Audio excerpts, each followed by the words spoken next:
Every time you walk into a retail auto parts store and purchase a bottle of commercial chrome polish, you are participating in the calculated destruction of your own vehicle. You bring that brightly colored tin back to your garage.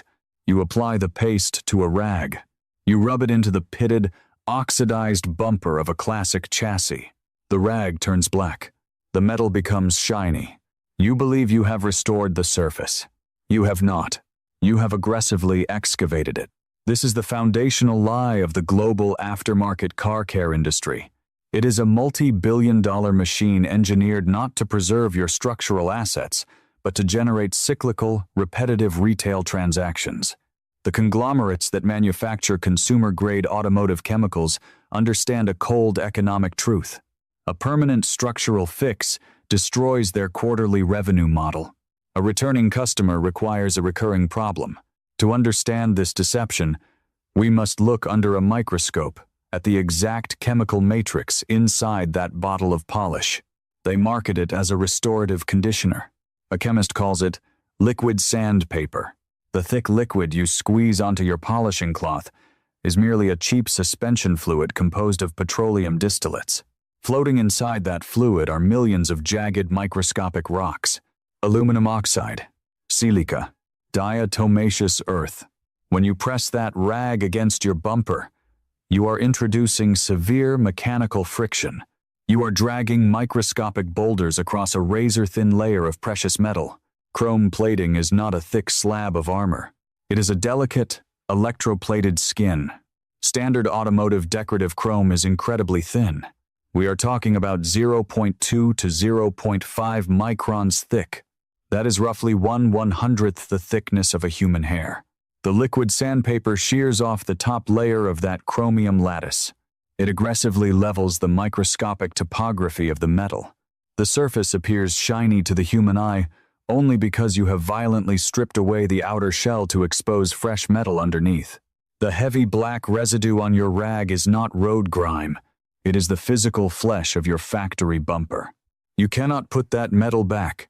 Repeat this aggressive excavation process twice a year for a decade, and you will physically grind through the protective chromium barrier.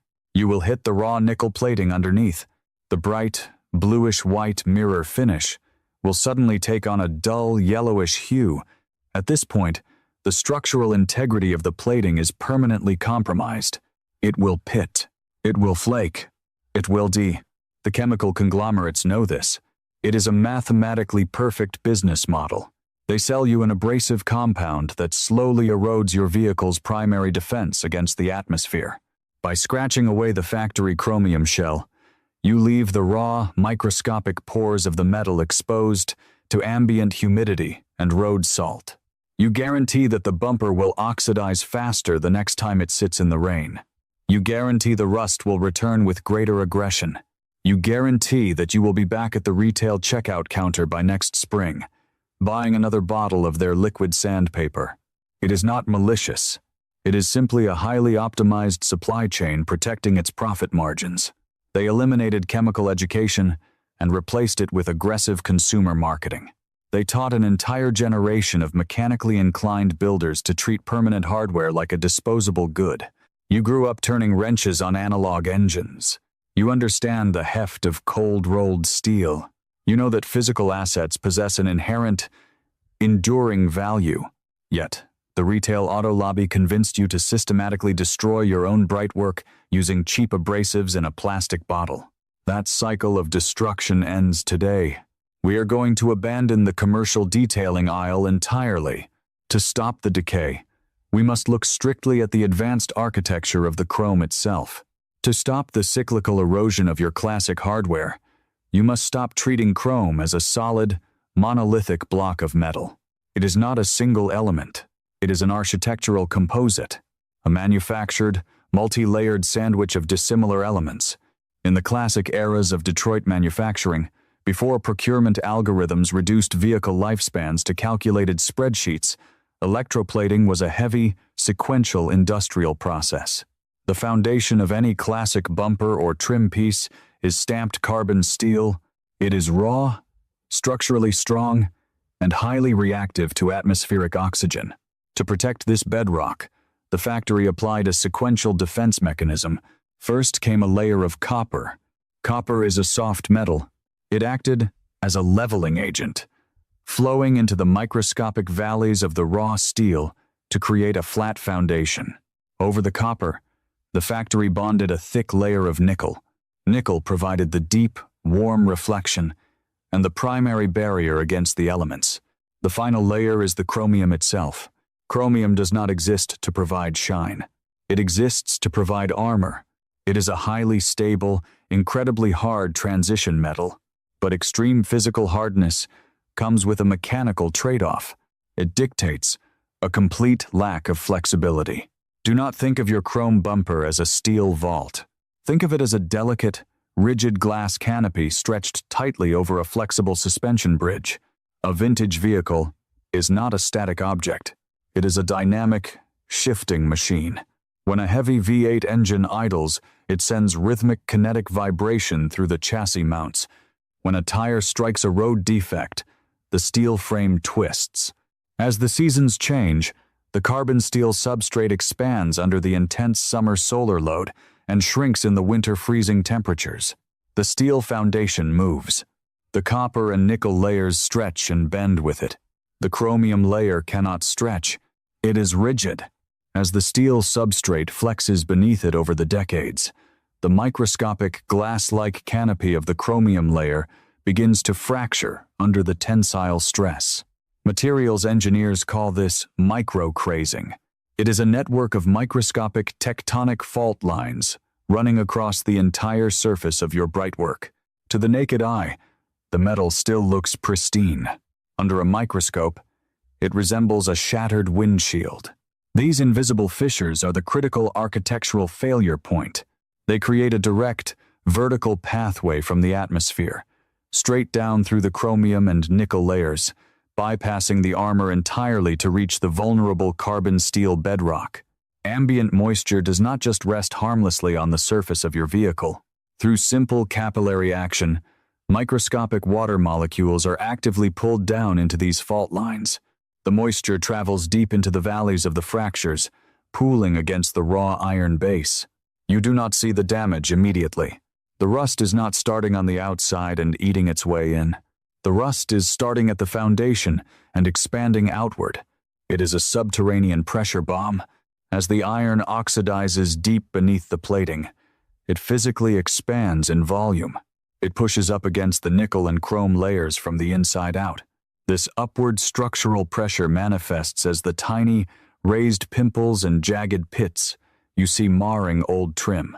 By the time you notice a rust spot on the surface, the structural foundation beneath it has already collapsed. The structural fractures are only the entry point. The real destruction requires an engine. When you look at a rusted chrome bumper, you assume you are watching a simple chemical reaction between oxygen and raw iron. You are not. You are witnessing a functioning, self-sustaining electrical generator. To understand this process, visualize a hydroelectric dam. Picture a towering wall of concrete holding back millions of gallons of water. On one side, you have an elevated reservoir storing immense potential energy. On the other side, a low-lying river valley. As long as the concrete structure remains intact, the water remains static. The system is dormant. The moment you open the spillway gates, gravity takes over. The water violently rushes downward toward the lower elevation, spinning heavy turbines and generating an invisible electrical current. Your vehicle's brightwork operates on identical physics. In the science of metallurgy, every element possesses a unique electrical potential. Engineers map this hierarchy using the anodic index. The chromium shell is considered a noble metal. It holds a low electrical potential. It represents the low-lying river. The raw carbon steel foundation underneath is a highly active metal. It holds a high electrical potential. It represents the elevated reservoir. They are permanently bonded together at the factory. They hold immense potential energy. But as long as the bumper is dry, the system remains dormant. The dam is closed. Then, ambient humidity condenses. A single drop of morning dew or a splash of winter slush carrying trace amounts of sodium chloride finds its way into the microscopic fault line of the chrome canopy. This contaminated water pools against the raw steel while simultaneously touching the inner edge of the chromium layer. That drop of dirty water is an electrolyte. It acts as the open spillway gate. The moment the liquid bridges the gap between the two distinct metals, a closed electrical circuit is forged. A literal, low-voltage battery is born inside the pores of your vehicle. The strict physics of galvanic corrosion take over. The carbon steel acts as the anode. The chromium acts as the cathode. Electrons are violently stripped from the carbon steel bedrock. They flow straight through the water bridge and deposit into the chromium layer. You cannot see the spark. You cannot hear the hum, but a constant electrical current is actively flowing. As the carbon steel is drained of its electrons, its atomic structure destabilizes. It physically collapses. The raw iron forcibly converts into iron oxide. The steel is literally cannibalizing its own structural flesh to feed the electrical demands of the chromium layer above it. The engine runs. The steel dissolves. The metal dies. The retail automotive industry wants you to fight this microscopic electrical engine with liquid sandpaper. They instruct you to rub abrasive paste over the surface, blindly grinding away the surrounding chromium shell in a primitive attempt to level the surface and erase the visual rust. It is barbaric. It is structurally catastrophic. To halt a galvanic electrical engine, you do not use mechanical friction. You do not grind away your remaining armor. You introduce an advanced chemical override. You break the circuit by introducing a third metal into the equation.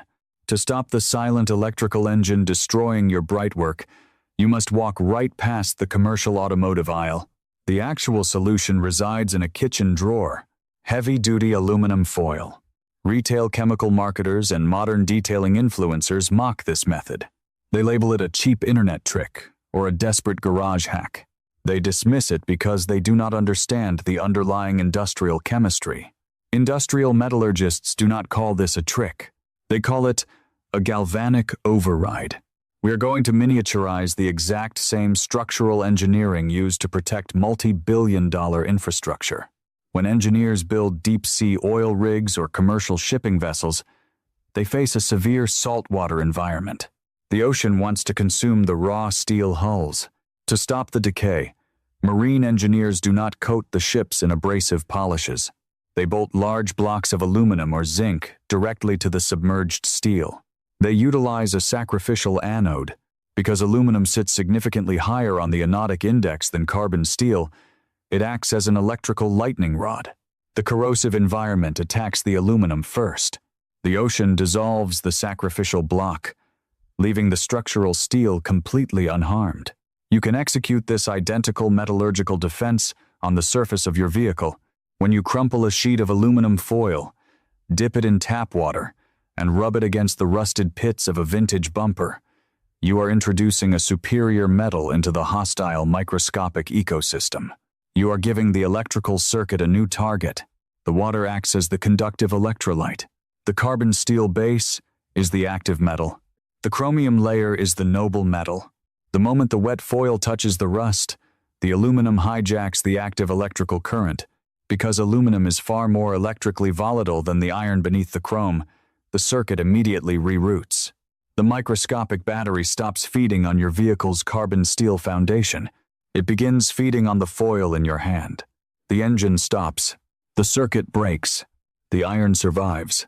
As you rub, a secondary scientific process occurs. The chemical reaction actively strips the oxygen molecules directly off the iron oxide. It pulls the rust apart at the atomic level, forcibly converting it back into a dark, liquefied paste. You are not grinding the rust away. You are chemically reversing its state of matter. Furthermore, you are doing this with zero risk to your original chromium armor. This is dictated by the strict laws of physical hardness. Metallurgists measure material density using the Mohs scale. Chromium sits near the top of that hierarchy. It is a highly rigid transition metal, scoring an 8, 5 on the scale. Aluminum is an incredibly soft, pliable metal, scoring a mere 2. 5 physics dictates that a softer material cannot scratch a harder material. The aluminum yields to the chromium lattice. It conforms to the microscopic topography of the bumper without ever damaging the fragile glass-like shell. As the foil dissolves, it leaves behind trace amounts of aluminum oxide, a microscopic ultra-fine polishing agent that smooths the surrounding area without shearing off layers of precious metal. The retail detailing industry understands this chemistry. They suppress it. A roll of household aluminum foil costs mere dollars. It can neutralize the rust on an entire fleet of classic vehicles. The chemical conglomerates cannot patent raw aluminum. They cannot suspend it in a plastic bottle. They cannot charge a premium for a basic law of physics. They protect their revenue streams by keeping you uneducated, selling you abrasive pastes that guarantee your chrome will eventually fail. Now you know the science. You have the structural blueprint. It is time to execute the physical protocol. Execute the protocol. Walk away from the commercial auto care aisle. Walk into your kitchen. Procure a roll of heavy-duty aluminum foil. Standard thin foil will disintegrate too rapidly under physical pressure. You need the structural density of the heavy-duty grade. Tear off a 12-inch square. Do not crush the foil into a chaotic ball. You are not throwing away trash. You are constructing a manual, handheld anode. Fold the square precisely into a flat, multi-layered pad, roughly the size of your palm. You must maintain a flat, uniform surface area to maximize the exact point of contact between the aluminum and the chrome. Next, procure your catalyst. Water, standard tap water in a plastic spray bottle, is entirely sufficient. Do not add soap. Do not add chemical lubricants. The water is not there to reduce friction. It is there to act as a conductive electrolyte. It is the biological trigger that opens the spillway and initiates the galvanic circuit. Spray the rusted, oxidized chrome bumper generously. The surface must be completely saturated. Take your folded aluminum pad, press it flat against the wetted rust. Apply firm, downward pressure. Begin moving your hand in tight, rapid, overlapping circles. Pay absolute attention to the tactile feedback traveling up your arm. In the first 5 seconds, you will feel distinct mechanical resistance. You will hear a harsh, granular scraping noise. Do not stop. This is the physical collision between the soft aluminum plane and the jagged microscopic peaks of iron oxide protruding through the fractured chromium shell. The aluminum is locking onto the rust. Then, the physical sensation will shift dramatically. The harsh scraping sound will suddenly mute. The violent mechanical resistance will vanish. The foil pad will begin to glide smoothly and effortlessly across the surface of the bumper. Look closely at the metal beneath your hand. A dark, thick, metallic black paste has formed. This black slurry is not dirt. It is not road grime. It is visual, undeniable proof of active chemical conversion. The engine is running. The microscopic battery has engaged. The aluminum foil is actively sacrificing itself, dissolving into the electrolyte bridge and forcibly stripping the oxygen molecules away from the iron rust. That black paste is the biological byproduct of the reaction. It is a suspension of raw aluminum oxide. Your hand has just manufactured a microscopic, ultra-fine polishing compound directly on the surface of the vehicle. Keep the work area saturated. If the surface begins to dry, the electrolyte bridge collapses and the electrical circuit breaks. Spray more water immediately. Continue working the aluminum pad in tight circles, utilizing the newly formed black slurry to polish the surrounding, healthy chromium lattice. Because the aluminum is vastly softer than the chrome, you can apply extreme physical pressure without a single ounce of fear. You cannot scratch the glass-like armor. The physics of the Mohs hardness scale physically prevents it. When the foil glides across the metal without a single catch or hesitation, the extraction is complete. Take a clean, dry cotton towel. Wipe the heavy black slurry off the bumper in one swift motion. Inspect the metal. The abrasive red rust is completely gone. The aggressive oxidation has been mathematically erased. The original brilliant mirror finish of the factory chromium has been restored to its maximum potential. Understand the exact nature of what you have achieved. You have not magically replaced the missing steel foundation deep within the microscopic pits. Those craters remain, but they are now sanitized. The active electrical engine of decay has been shut down. The iron oxide has been neutralized. And most importantly, you achieved this surgical extraction without shearing off a single micron of your remaining, irreplaceable chromium armor. You have restored the surface, but the metal is now structurally naked. The microscopic fault lines are wide open,